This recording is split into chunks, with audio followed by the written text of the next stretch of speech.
안녕하세요. 원영석입니다. 오늘도 원영석의 진실정치 애청해주셔서 감사합니다. 자, 제목 보시면 아시겠지만 굉장히 아주 캘리포니아 그리고 미 전역에서 논란이 되고 있습니다. 10살 아들 거세, 화학적 거세 막으려는 아빠의 고군분투 스토리입니다. 캘리포니아에 어린이 성전환 보호법이 있습니다. 어처구니 없는 법인데 일단 여러분께 설명을 해드릴게요. 캘리포니아 어린이 성전환 보호법이 1월 1일부터 시행됨에 따라 벌써부터 진통을 겪고 있습니다. 10살 쌍둥이 아버지 제프 영거, 여기에 보이시는 이분이에요. 제프 영거는 작년 12월 텍사스주 대법원에 쌍둥이 아이들을 텍사스로 돌려보낼 것을 명령해달라는 요청을 했습니다. 자, 지금 라디오 코리아 홈페이지 보고 있는데요. 그래서 영거는 이혼한 전 부인 앤 졸글러스, 이 여자입니다. 앤 졸글러스가 쌍둥이 아들 제임스를 여성으로 키우고 싶어 성전환을 시도한다고 밝혔습니다. 얘예요. 이 꼬맹이. 얘를 이제 치마 입히고 있습니다. 네. 근데 얘기를 들어보면은 이 소녀는 아버지 그리고 다른 사람들 앞에서는 남자이고 싶어 한대요. 근데 엄마한테는 혼날까봐 이렇게 치마를 입고 다닌다고 합니다. 그래서 영건은 지난달 16일 텍사스 대법원에 쌍둥이 아들들에 대한 긴급 체류를 신청했고요. 텍사스주는 미성년자를 이성으로 전환시키는 모든 화학적 그리고 물리적 치료를 아동 학대로 간주하고 있습니다. 영건은 이렇게 얘기를 했습니다. 오늘날 현대 사회에서 아버지가 되는 것은 환영할 일이다. 나는 단지 내 아들들을 소년으로 키우고 싶다. 내가 바라는 것은 그뿐이다. 이렇게 말했습니다. 영건은 지난달 20일 전 부인으로부터 그의 쌍둥이 아들과 함께 LA 카운티로 이주했다는 이메일을 받았는데요. 그 후 21일 고등법원에 자신의 아들이 텍사스주로 돌아가도록 명령해달라는 수정 탄원서를 제출했습니다. 또 전 부인과의 양육권 분쟁에서 최종 명령이 내려질 때까지 임시 긴급 양육권을 받을 수 있도록 요청했는데요. 당초 영건은 텍사스 대법원에 작년 12월 30일까지 판결해 줄 것을 요청했었습니다. 소위 트랜스젠더 성역법이라고 불리는 캘리포니아 SB 107 법안이 2023년 1월 1일, 그러니까 올해 1월 1일부터 시행되기 때문에 시간이 촉박하다고 판단했기 때문이었는데요. 법안이 발효되면 발효 이미 됐죠. 그래서 텍사스 법에 따른 제임스에 대한 보호가 불가능해진 데 대한 우려를 표명을 해왔습니다. 캘리포니아 법안 SB 107은 개인이 캘리포니아에서 합법적인 성별 확인, 그러니까 Gender Affirming 서비스를 받는 것과 관련해 정보 공개를 금지하고 있는데요. 영건은 텍사스 대법원이 아들을 보호하는 판결을 내리더라도 전 부인이 판결을 거부할 것으로 예상하면서 이로 인해 연방법원에 강제로 회부될 수 있다고도 말했습니다. 그리고 영건은 이렇게도 말했습니다. 만약 다른 모든 방법이 실패한다면 아들들을 되찾기 위해 연방법원에서 캘리포니아 트랜스젠더 보호법 합헌성에 이의를 제기할 것이다. 이렇게요. 그래서 텍사스주 코펠에서 소아과 의사로 활동했던 영거, 그리고 이 사람이요.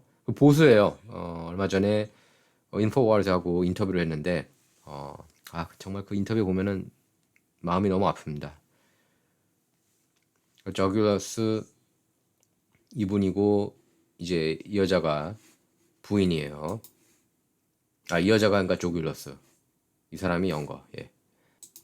그리고 텍사스주 코펠에서 소아과 의사로 일을 했었습니다. 근데 이제 조귤러스 이 여자하고 양육권 싸움이 시작된 거는 아들 제임스를 2살 때부터 여자아이로 분장시키기 시작하면서 시작됐다고 합니다. 그래서 영거는 조귤러스가 제임스를 여성이라고 세뇌시키고 드레스를 입히고 루나라는 이름으로 변경했다고 밝혔는데요. 또 조귤러스가 성별에 대한 개념이나 의미를 이해하기 전에 어린 아들이 성전환하도록 유도했다고 비난했습니다. 그래서 지난 2일 텍사스 대법원은 조귤러스가 두 자녀와 함께 캘리포니아로 이주하는 것을 금지해달라는 영거의 탄원을 기각했습니다. 그래서 이미 새해 첫날 캘리포니아 상원법안 SB 1072 발효됐고 탄원 요청이 늦었다는 이유에서인데요. 댈러스 지방법원은 지난 2021년 8월 조귤러스에게 완전한 양육권을 부여했습니다. 그러니까 여자 쪽에 완전한 양육권을 부여했다는 걸 의미합니다. 하지만 같은 해 10월 양측 부모가 합의한 법원명령에 따르면 부모 동의나 법원명령 없이는 어느 부모도 호르몬 억제요법, 사춘기 차단제, 그리고 트랜스젠더 수술 등을 할 할 수 없다고 명시하고 있습니다. 그래서 텍사스 대법원은 조길러스가 연거의 동의 없이 아들 성 전환 절차를 시작할 수 없다는 지방법원 명령을 수정하려 한다면 즉각 항소할 수 있다고 밝혔는데요. 법원은 또 이번 케이스가 복잡하고 민감한 사안임을 고려해서 연거가 항소를 강행한다면 유능한 변호사를 선임해야 한다는 각주를 달았습니다. 그러면서도 연거가 1년 넘게 그의 자녀들을 만나지 않았다는 것은 분명히 문제가 있는 부분이라고도 지적했습니다. 연거는 트위터에 이렇게 글을 올렸습니다. 텍사스 법원은 나의 직무 집행 명령을 부인했고 사실상 나의 친권을 빼앗았다. 내 아이들은 이제 캘리포니아에서 화학적 거세를 당할 위기에 놓였다. 텍사스는 아동학대 제국이다. 이렇게 울분을 토했습니다. 연거의 아들 제임스는 현재 성전환 수술을 받진 않았지만 루나라는 이름으로 계속해서 그 성전환 치료는 사춘기 차단제 뭐 이렇게 받고 있다고 합니다. 그래서 이 판결은 미성년 자녀에 대한 성별 수정 절차를 금지하는 것과 관련해 논쟁의 여지를 두고 있습니다. 자, 제가 배경 설명 조금 더 하겠습니다. 그래서 이제 2살 때 여자로 키우고 싶어 한 거예요. 이 사람이 엄마가. 그래서 물어봤대요. 아빠가 야, 너 왜 자꾸 치마 입냐? 그랬더니 이제 그런 거예요. 엄마가 나보고 너는 여자야. 그렇게 얘기했어. 아빠한테 그렇게 얘기를 한 거예요. 그래서 아빠는 그렇게 얘기를 하는 겁니다.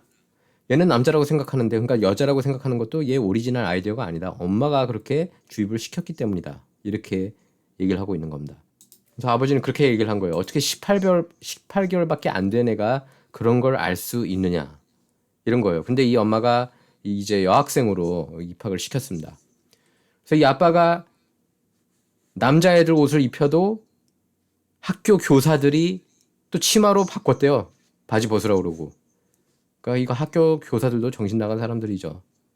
그리고 남자 화장실 가려고 그러면 여자 화장실을 강제로 가게 했다고 합니다. 아버지에 따르면요. 그래서 6살 때까지 혼란스러워했대요. 내가 남자인지 여자인지. 왜냐면은 학교 도서관, 사서, 경찰관들, 학교 경찰, 그리고 교장 선생. 이런 사람들이 다 얘 보고, 제임스 보고, 넌 여자야. 이렇게 얘기를 했대요.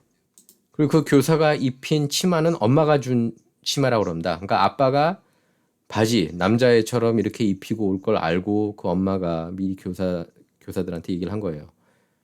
얘가 바지 입고 올 테니 내가 주는 치마를 다시 입혀라. 이런 식으로. 그래서 결국 아버지가 아들이 9살일 때 소송을 걸게 됩니다. 학교를 상대로. 8살일 때요. 2019년이었습니다. 그때가. 자, 그래서 2019년 그때 이후 스토리는 더 이상하게 흘러갑니다. 이후 스토리는 다음 영상에서 전해드리도록 하겠습니다. 원영석의 진정, 좌와 우를 말하는 시간이 아니다. 옳고 그름만 논하는 시간입니다. Not about left or right, all about right or wrong. 감사합니다.